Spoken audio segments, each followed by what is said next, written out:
The images of radar reporting to show just how fast the AirAsia plane was going. Now, you see there in the lower right side, it says AWQ 8501, and then it also says 353, and then 363 with an arrow pointing up.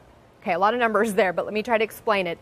The 63 is for 36,300 feet. Now, the 353 is the speed in knots. And according to airlineratings.com, which obtained this screen grab, this indicates that 8501 stalled, moving about 100 miles too slowly for such a high altitude. If you're climbing at that rate, at that altitude, and you're trying to go through that transitional period, if you don't have enough airspeed, that is the bad position to be in. It's what we call coffin corner, which could be a place where you've stalled and there's just no recovery from it. Again, we just want to emphasize we don't really know if that's exactly what happened here, but if it were a wing stall that happened, what causes that?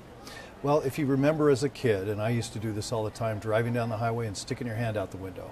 And as long as your hand is this direction and it's going up and down, you're fine.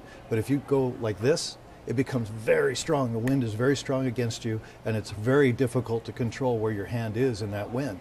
So this is very similar to that the wing is, when it's in the right flight attitude, the air is going smoothly over the top of the wing, creating that lighter weight because those molecules are moving faster.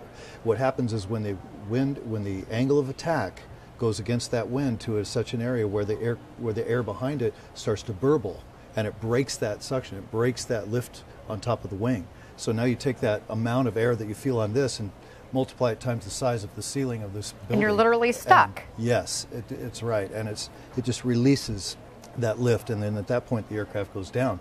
The objective then is to get enough airspeed over the wing by putting the nose down, getting the aircraft down, which is, it's counterintuitive to do that because you're stalling, you're falling. The last thing you think you should do is push down, but that's what you have to do to get the air over the top of that wing again and reestablish the lighter weight on top.